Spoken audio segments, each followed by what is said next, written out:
Well,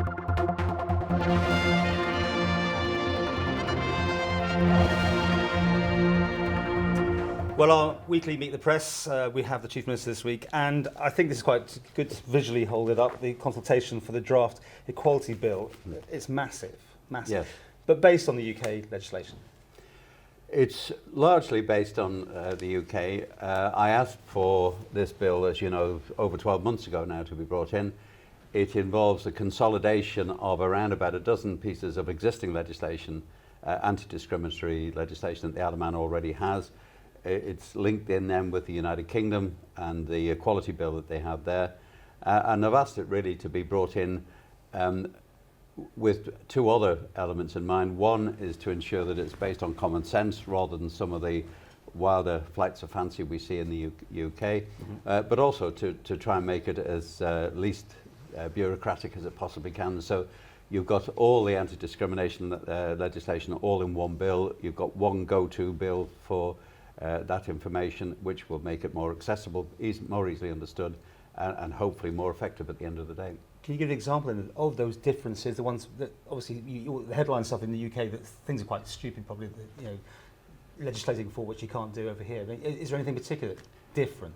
I can't give specific examples. It's a very big bill. There's 250 pages in this bill, so I can't give you a specific chapter and verse where the changes lie, but it's more to ensure a common sense interpretation of that legislation rather than specific changes. I mean, the headline, whenever it was now, a couple of years ago, about this gentleman didn't want to rent a property to lesbians, for instance. Would that catch that? Yes, it would. Yes. It covers all areas of discrimination. It's age, it's gender reassignment, it's pregnancy, it's sex, sexual orientation, obviously disability discrimination as well. It covers a whole range of potential discriminatory actions. The message clearly that we want to send out is that the Isle of Man, and me personally as Chief Minister, is absolutely committed to a society which is fair, it's inclusive and compassionate, and is totally tolerant of all elements within our society, and will not tolerate discrimination on any of these grounds. You promised this for a long time. Why has it taken this long into this government? It has. It's taken over 12 months but since I gave the last commitment. It's taken longer than I expected, I have to say. Why? But it's largely down to the fact that it is a very comprehensive bill. We want to get it right. There's a lot of work that's gone into it. But also, of course, we do have a handicap at the moment in the sense we have a shortage of legal draftsmen in the Attorney General's office. They are very hard to come by. And the draftsman's division has been stretched with other pieces of legislation too. But it is longer than I expected, but it's been worth sticking with it to make sure that we get the bill right at the end of the day. Now, from Monday, we'll be going out for consultation on this. There's a 3-month consultation. Which is quite long for you. It is. Normally, we have only 6 weeks. I believe this bill is so important, and it's really essential that people do understand what's in it, so they deserve the extra amount of time.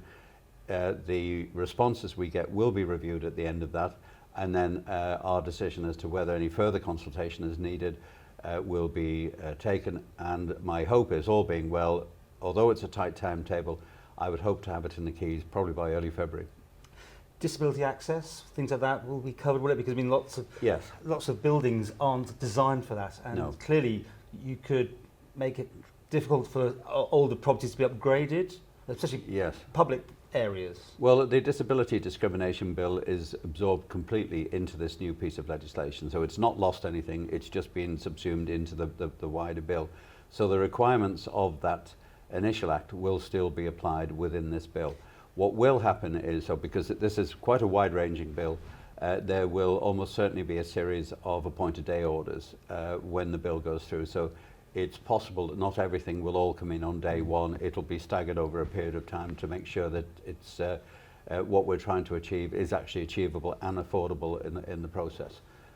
So it is a complex bill, but we will deliver on this. We will bring it through in due course, and those who have been concerned about the disability discrimination bill not being implemented, can rest assured it is included in this bill and it will be brought in at the same time. What's the mood within your members of Tynwald? Are they all for it? Well, we've given a presentation to members. Obviously not all members are here at the moment, but the response we had this week to the first presentation has been very positive. Obviously that there will be questions asked about certain aspects of it, and I fully expect that. And that there will be possibly disagreements on interpretation from time to time as well. But the initial response has been very positive, and I'm fairly confident we will get the bill through. And have you got a timetable for getting it through now? Yes, well, my hope is that we'll take the bill through early February. That's the start of the next legislative session, to outline and underline my absolute commitment to this legislation. I will be taking the bill through myself to ensure that it has Chief Minister's endorsement. It will probably take a few months because it's a long bill to take through. By the time it goes through the branches, then gets royal assent, it could take anything up to 12 months for it to be completed. But I do believe we have got time within the life of this administration to ensure that this bill is brought through and is active and will deliver what the great majority of people have been asking for a number of years. Yeah, well, I mean, consultation-wise, it's just so detailed. It is. I mean, would many people really get to grips with this, or are you just more expected to hear from interested parties like the blind or the deaf, yes, or disabilities? I suspect the majority of responses will be special interest areas who clearly will be looking for their own particular area to make sure that they're covered. The other issue which will come out of this, of course, is how it's implemented once it's approved. And the watchword in all this, of course, is reasonableness. I don't want this bill to come in with a heavy hand and that is overly bureaucratic and smacking a big brother, really in effect. This isn't a nanny state. This is to give fundamental basic protection to all groups across society.